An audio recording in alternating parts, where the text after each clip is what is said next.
Kami yang besar, Bapa yang bertahta di dalam kerajaan surga, yang kami puji dan kami sembah di dalam nama-Mu Yesus Kristus, Tuhan dan Juru Selamat kami, yang senantiasa menuntun perjalanan hidup kami.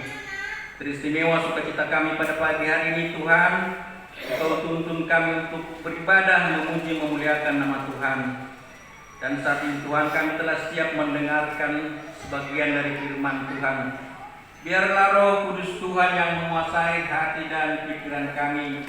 Tuhan, urapi mulut hamba-Mu untuk menyampaikan kebenaran firman-Mu.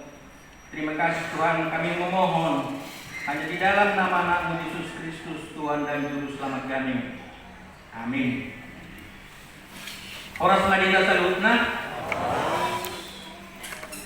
Firman Tuhan yang menjadi nas khotbah kita pada ibadah pagi hari ini diambil dari Injil Markus pasalnya yang ke-9 ayat 2 sampai dengan 9. Saya mengundang Ibu Bapak Saudara, kita baca secara responsorial. Pada ayat terakhir nanti kita baca secara bersama-sama. Markus pasal 9 ayat 2 sampai dengan 9. 6 hari kemudian Yesus membawa Petrus, Yakobus dan Yohanes, dan bersama-sama dengan mereka ia naik ke sebuah gunung yang tinggi. Di situ mereka sendirian saja. Lalu Yesus berubah rupa di depan mata mereka. Adapun yang menjadi topik khotbah kita saat ini adalah Yesus Anak Allah, dengarkanlah Dia. Yesus do anak di dipata tangion hamuma ibana. Pertanyaan tentang siapa sebenarnya Yesus adalah sebuah perdebatan sampai dengan saat ini.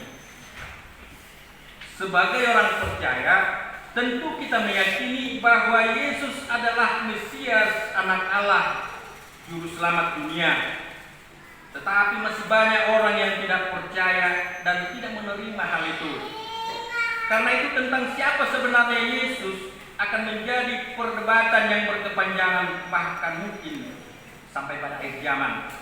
Nah, Ibu Bapak Saudara yang dikasihi Yesus Kristus, adapun firman Tuhan yang hendak kita renungkan pada ibadah kita saat ini mengisahkan suatu peristiwa yang sangat penting, yaitu saat Yesus dimuliakan di atas gunung. Pada suatu waktu Yesus membawa 3 orang muridnya, yaitu Petrus, Yakobus dan Yohanes, naik ke atas gunung.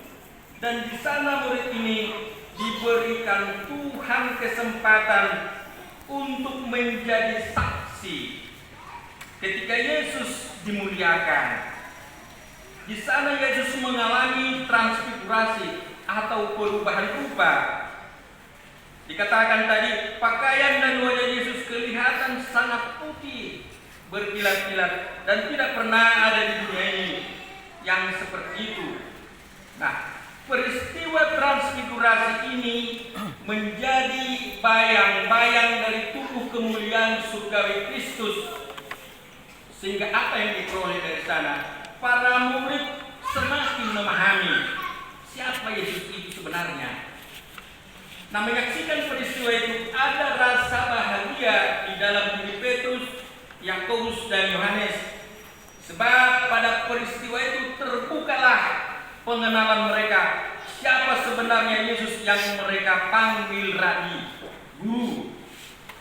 Ternyata setelah sekian lama mereka bersama Yesus, tetapi mereka belum sepenuhnya mengenal Yesus. Karena itu Petrus mengusulkan agar mereka membangun 3 kemah di sana, masing-masing 1 untuk Yesus, 1 untuk Musa, dan 1 untuk Elia. Kira-kira tujuannya untuk apa membangun kemah ini? Di dalam Alkitab tidak dijelaskan, tapi mungkin bisa dikatakan hal itu sebagai suatu penghormatan kepada Yesus. Tetapi bisa juga agar mereka dapat lebih lama menikmati kebahagiaan bersama Yesus dalam kemuliaannya. Tetapi hal itu tidak berlangsung lama, dan pada akhirnya mereka turun dari gunung. Tadi disebutkan di sana sekonyong-konyong.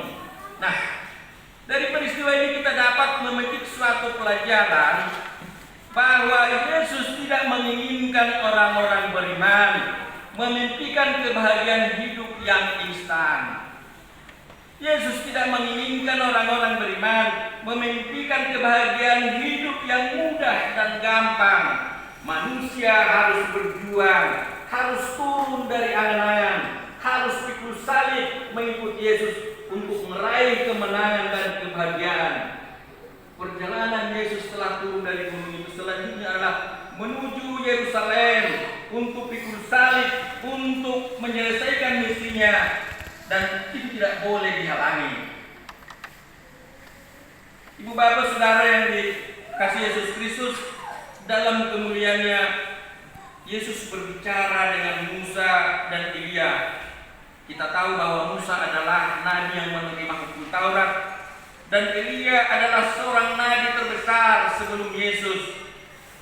Kehadiran Musa dan Elia di sana berbicara di hadapan Yesus, berbicara dengan Yesus, menunjukkan bahwa Yesus Kristus adalah pemenuhan, penggenapan daripada perjanjian lama dan nubuat para nabi.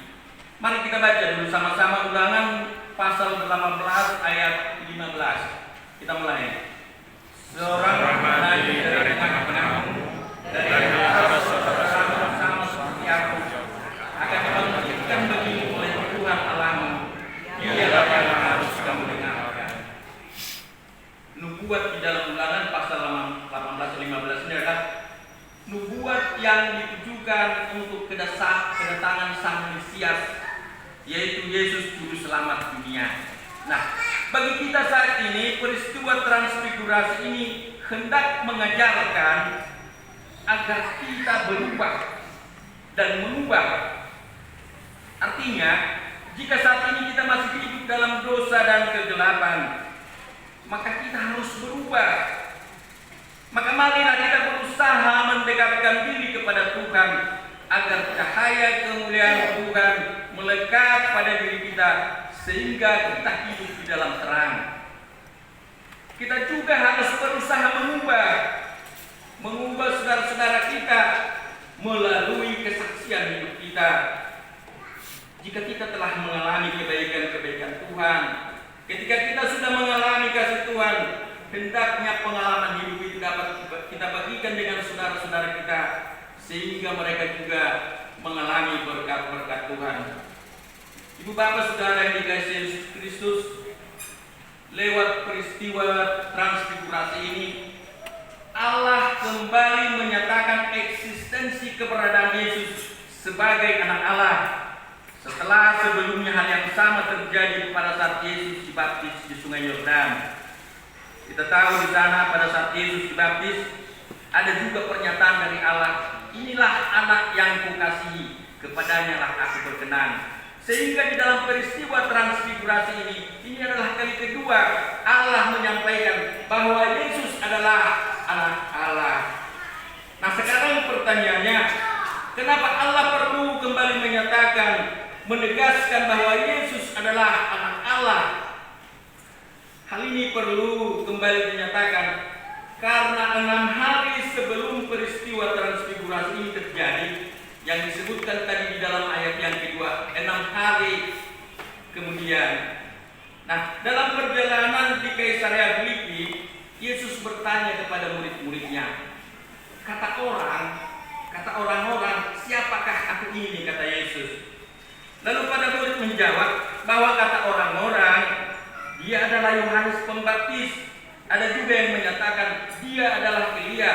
Ada juga yang menyatakan dia adalah seorang daripada nabi. Ini bisa kita baca di dalam Markus pasal 8 ayat 27 sampai dengan ayat 28. Nah, lalu Yesus meminta klarifikasi sekali lagi. Menurut kamu, siapakah aku ini? Dan saat itu Petrus yang dipenuhi Roh Kudus menjawab bahwa dia adalah Mesias yang datang dari Allah. Mari Bapak tolong dibaca dulu Markus 8 ayat 29.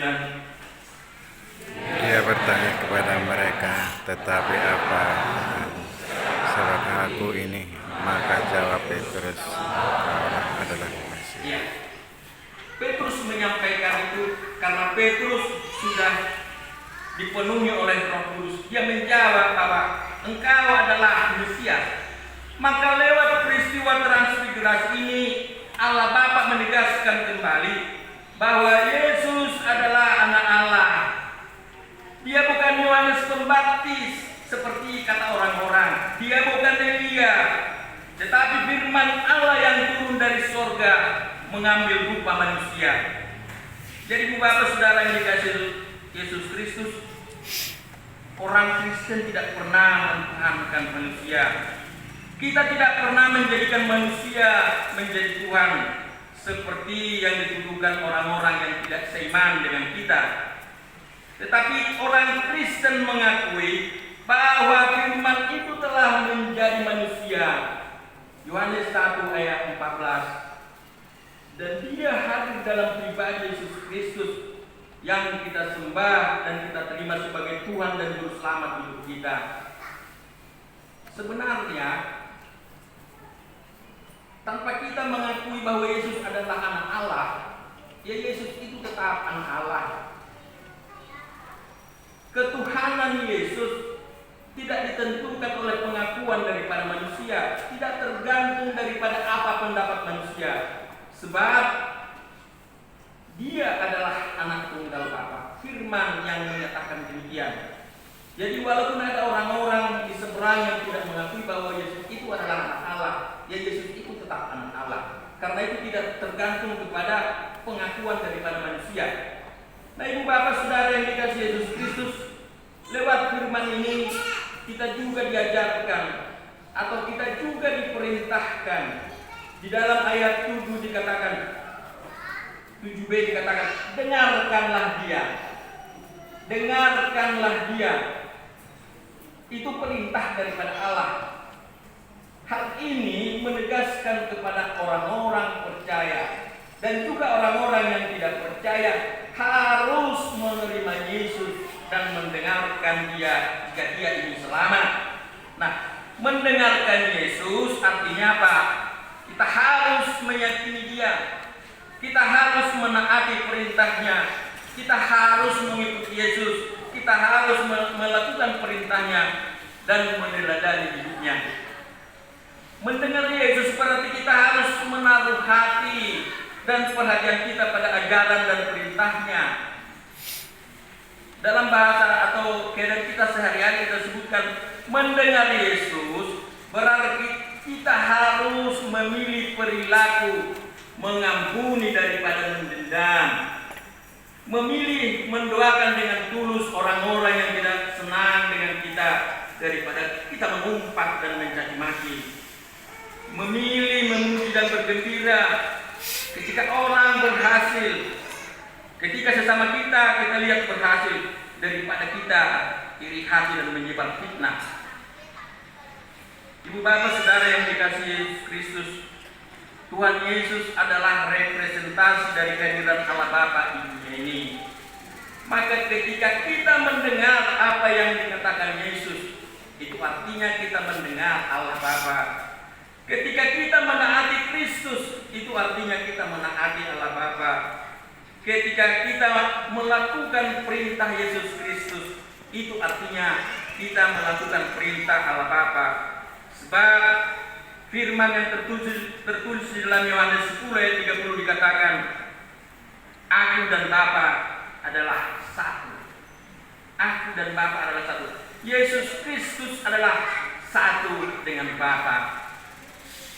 Maka ketika kita menerima Yesus Kristus sebagai Tuhan dan Juru Selamat hidup kita, itu artinya kita menerima Allah Bapa. Dan Alkitab mencatat di dalam Yohanes 3 ayat 16 bahwa orang-orang yang percaya kepada Yesus Kristus, maka dia layak hidup bersama-sama dengan Allah Bapa di dalam kekekalan. Karena itu, kalaupun dunia ini terus bergumul dengan ketuhanan Yesus, ada banyak perdebatan bahkan konflik tentang kristologi ketuhanan Yesus. Tetapi sebagai orang percaya, kita harus menguatkan iman kita. Kita harus menguatkan pengharapan kita bahwa di dalam Yesus kita akan memperoleh keselamatan dan kehidupan kekal. Karena itu jangan pernah meragukan iman kita kepada Yesus Kristus, bahwa Dia adalah Putra Allah. Tetaplah teguh dan percaya pada Yesus Kristus. Dialah Tuhan dan Juru Selamat hidup kita. Dan tetaplah setia melakukan kehendak-Nya, sembari kita menantikan kedatangan Kristus yang kedua kalinya sebagai Hakim yang agung, sebagai Raja yang Maha Mulia. Ibu bapak saudara yang dikasihi Yesus Kristus, ada banyak suara di dunia ini yang menjanjikan kebahagiaan. Ada banyak suara di dunia ini yang menjanjikan sukacita dan kesenangan hidup. Namun hanya ada satu suara yang benar-benar akan memberikan jaminan kebahagiaan bahkan hidup yang kekal, yaitu suara Tuhan Yesus. Maka singkirkanlah suara-suara dunia ini. Dengarkanlah Dia, dengarkanlah Yesus Kristus. Dengarkanlah suara Tuhan, bukan sebaliknya memaksa Tuhan untuk mendengarkan suara kita. Kiranya Tuhan menolong kita untuk melakukan kehendak-Nya. Amin. Kita berdoa.